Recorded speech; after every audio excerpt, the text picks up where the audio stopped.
Hola amigos, hola amigas, welcome, bienvenido, croeso y salam, welcome to the channel, y'all.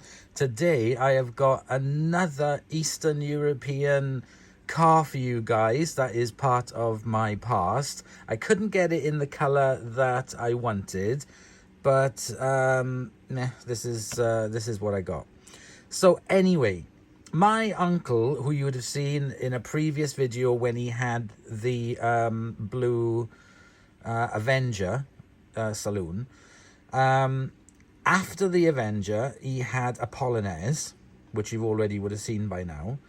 After the Polonaise he had one of these, the Yugo Sana. Now back in the time you could either have the Yugo Zastava or the Yugo 45A. This was before they introduced the Yugo Sana. So this one, the 45A, this is the one that he had. His was in green, and so I couldn't find one in green, so it had to be red. Anyway, let's take out a picture. Oh, break. This one was made Modelo para coleccionistas. No, what's that say? No es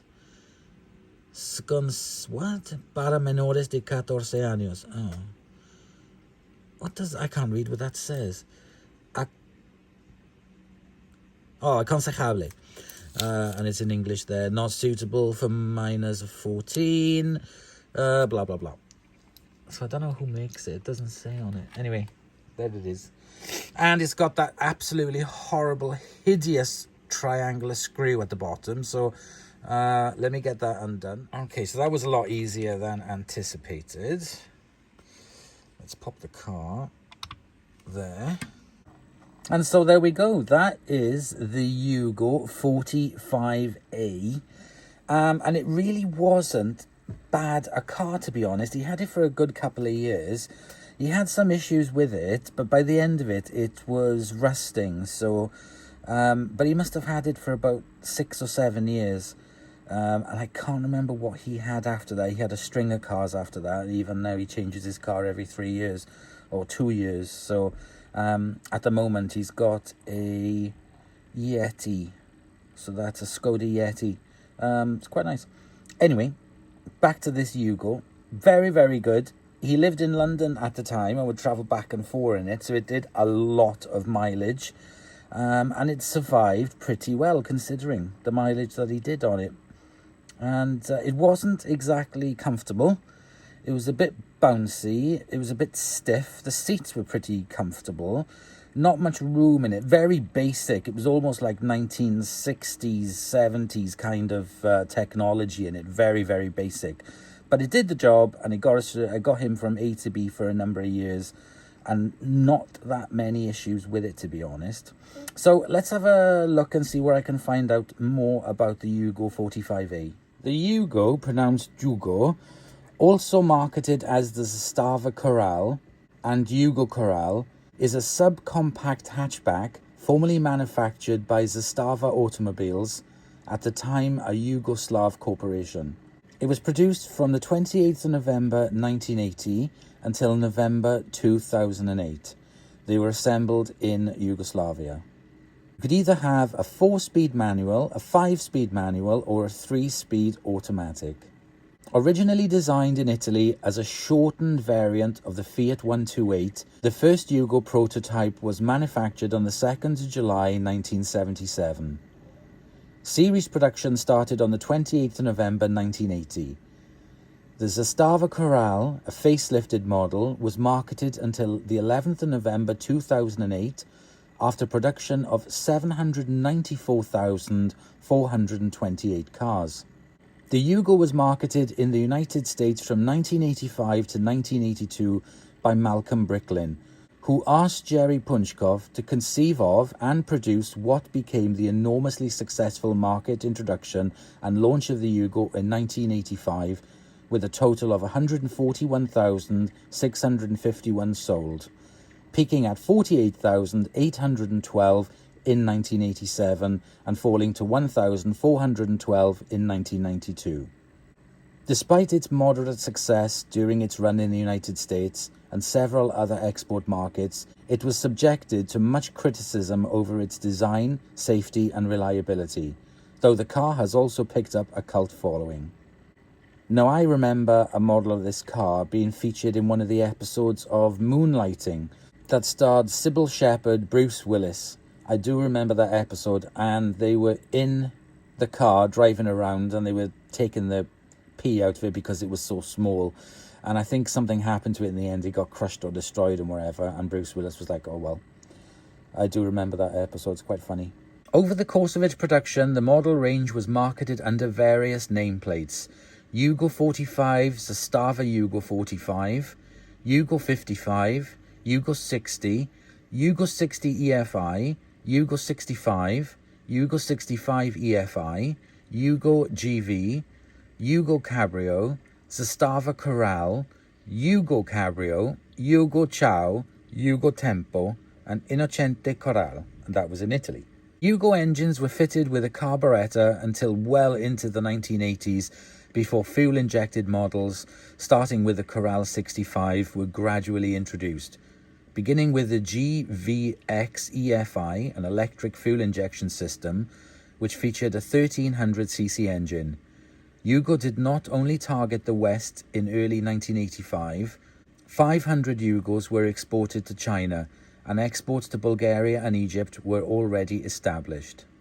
Near the end of its production run, Zastava sold an updated version of the Yugo Corral model, known as the Zastava Corral IN, which had central lock-in, 3-step rotary switch on the dash marked 0, 1, 2 and 3 for headlamp leveling control in 4 height positions, a 4-speaker audio system, electric windows, folding electro-adjustable side view mirrors, alloy wheels with an optional air conditioner, and an optional Renault-designed 3-speed automatic transmission.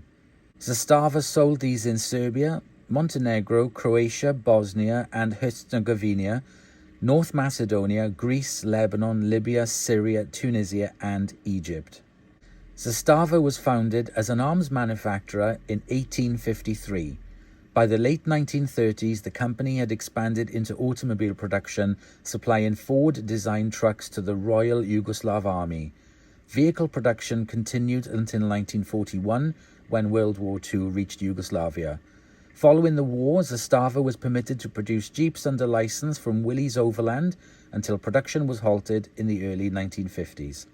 Zastava continued to produce vehicles for the Yugoslav and European markets until exports were limited by sanctions imposed by the United Nations in the 1990s. In 1984, automobile entrepreneur Malcolm Bricklin tested the United States market for Zastava vehicles, now branded as Yugo. As a result, in mid-1986, Yugo America began selling cars at a starting price of $3,990, equivalent to $9,863 in 2021 for the entry-level GV, good value. The hatchback equipped with the 1100cc overhead cam, 5-main bearing engine and 4-speed manual transmission. The sporty top-line GVX was powered by the 1300cc engine, mated to a 5-speed manual transmission, as included as standard equipment a number of deluxe features such as a ground effects package, alloy wheels and rally lights. However, the GVX was billed as an upscale sporty version of the base GV. It went from 0 to 60 in 13.56 seconds, just half a second faster than the GV. When the political instability of Yugoslavia intensified in early 1992, Zastava was forced to stop exports. Today, various models are available in the former Yugoslavia, including an agreement signed with Fiat for the production of the 2003 Fiat Punto model. Many mechanics and even Zastava factory workers agree that the best Yugos ever built were built between 1988 and early 1991. Quality control was good. High standards were set in terms of plastic quality, seat cloth, and a well screwed together interior. Paint and anti-rust coatings were also well done during that period, evidenced by many cars still showing no signs of rust, tears in the seats or major engine issues after more than 20 years. 1989 was considered a golden year for Yugos because almost 200,000 were built that year, and many can still be seen on the road today. Also, cars were usually branded Yugo instead of Zastava. In 1990, a batch of 450 cars with automatic transmissions and air conditioning was shipped to the United States. With political problems starting in 1991, quality dropped significantly, with problems such as plastic parts of the dashboard not fitting correctly. Yugos built between June 1991 and early 1996 were built with a variety of leftover parts. As an example, getting a car with a blue dashboard and a brown steering wheel, seats that were mismatched in colour, and almost likely an American instrument cluster with speeds printed in mph rather than kilometers per hour, and with written labels like water and oil instead of small drawings, and a seatbelt safety warning light were possible. In some extreme cases, the car would come with different interior panels and a steering wheel from other Zastava products, such as the Zastava 750. Zastava Cars Limited GB set up its headquarters at Basingstoke Road in Reading in Berkshire in 1981, and the first cars seen by British motorists were the 1100-1300 series in the autumn of that year, badged as Zastava ZLC 5-door and Zastava ZLM 3-doors. These cars were based upon the Fiat 128, which had been voted European Car of the Year in 1969.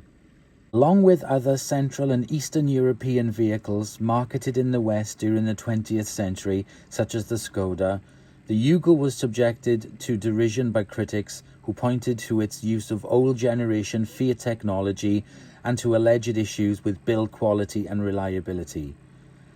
The Yugo was voted as one of Car Talk's worst cars of the millennium. Similarly, the Yugo GV was listed on Time's The 50 Worst Cars of All Time list, and the Yugo 45 ranked number 1 on Complex magazine's The 50 Worst Cars of the 1980s list. Various other critics have added the Yugo to their list of the worst cars. Some Yugo owners have reported that regular oil changes and appropriate maintenance allow the cars to remain dependable and trouble-free. Owners of the Yugo and related models in the former Yugoslavia benefit from a ready supply of inexpensive parts due to the general continuity in the car's design. Local mechanics' ready familiarity with the Yugo also lowers the cost of ownership, since Yugos are so common and are even used as practice cars for apprentice mechanics. Also, the simplicity of the car's engine makes it easy to fix, and many Yugoslavian owners tend to fix the car themselves. All parts for the Yugo are readily available in the United States too. With the 794th, 428th and final car, production ended on November the 1st, 2008. Of that number, around 250,000 were exported to various countries. Years after its demise, the Yugo is still a common sight in Serbia, with almost 60,000 vehicles still in use, most of which were built in the 2000s. Parts are still readily available at most auto parts stores in scrapyards across the country. However, Yugos are rare in other Yugoslav republics, including North Macedonia and Montenegro, particularly in Croatia and Slovenia, because most of them were imported back to Serbia in the early 2000s, most likely because most of them were in good shape for their age. One popular upgrade is an autogas conversion, which has gained widespread popularity in Serbia. Because most Yugos do not feature fuel injection, converting them to LPG is cheap and easy, and paid off very quickly. One drawback of such conversions is that an already small boot becomes almost useless, since an LPG tank takes up the space. Such converted cars achieve better reliability, since use of an unreliable gasoline pump is avoided. However, some cars have starting problems in very cold weather because of improper LPG installation. In 1990, a fuel filler flap was added instead of a twist cap, and some minor interior and instrument cluster changes were implemented. In 1991, the dashboard was redesigned, first for the Yugo GVX and then for the European model. Side butterfly windows were removed and a bigger tank was introduced. In 2000, the car received a new front fascia with new bumpers, rear spoiler, a redesigned dashboard and seats. The latest changes were in 2007 with the introduction of a new instrument cluster. In the 2011 film Good Luck Charlie, It's Christmas, Teddy and Amy Duncan rent a Yugo for $50. Amy describes the car as 10 years older than Teddy and made in a country that no longer exists. In 2018, animated film Spider-Man Into the Spider-Verse, a fictional modern version of the Yugo, is advertised in Times Square. It also appears in Call of Duty Modern Warfare 2 and Call of Duty Modern Warfare 3 as a civil car in Afghanistan, Brazil, India and Somalia. In 2021, American YouTuber Tavarish bought a yellow 1986 Yugo GV and swapped a 1.5-litre Fiat engine into the car among other custom modifications. So this little car definitely has a varied history behind it. I didn't realise that so many of them had been made. But like I said, because it was basically a Fiat engine, my uncle never had any problems with starting it in wintertime or, when it was cold weather. It was very reliable for that. But anyway, I hope you've enjoyed my little funny story and some information that I found out about this very, very late 1960s design car that you can still see on the roads in many countries across the world. So that's good on them for that. So I hope you've enjoyed. Thank you for watching, and I'll see you guys in the next episode. Bye, y'all.